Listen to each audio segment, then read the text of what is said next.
আমি ধন্যবাদ জানাই শত্রুঘ্ন সিনহা মহাশয়কে, আমাদের আসানসোল জেলার আসানসোল লোকসভার সম্মানীয় সাংসদ, তৃণমূলের সাংসদ শত্রুঘ্ন সিনহা মহাশয়কে।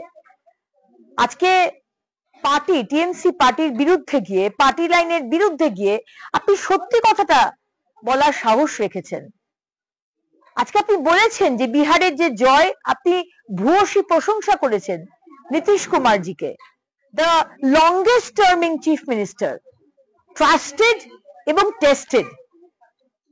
আমি জানি না মুখ্যমন্ত্রী, আজকে আপনার যে দ্বিচারিতা, আপনি এবং আপনার পার্টি এবং ইন্ডি জোট যে দ্বিচারিতা করে বাংলার মানুষকে বিভ্রান্ত করার চেষ্টা করছেন, যে সরকার কোনো কাজ করেনি, এনডিএ সরকার কোনো কাজ করেনি, এসআইআরটা ভুল, এসআইআর হওয়া উচিত নয়, আজকে সম্পূর্ণ এগেনস্টে গিয়ে নীতিশ কুমারজির ভূয়সী প্রশংসা করলেন। এবং এটাও ভুললে চলবে না শত্রুঘ্ন সিনহাজি, যে বিহারে সব থেকে বেশি ভোট পেয়েছে কিন্তু বিজেপি। তাই রাজনীতির ঊর্ধ্বে গিয়ে মানুষের জন্য সত্য কথাটা আপনি বলেছেন, তার জন্য আপনাকে অনেক অনেক ধন্যবাদ এবং অভিনন্দন জানাই।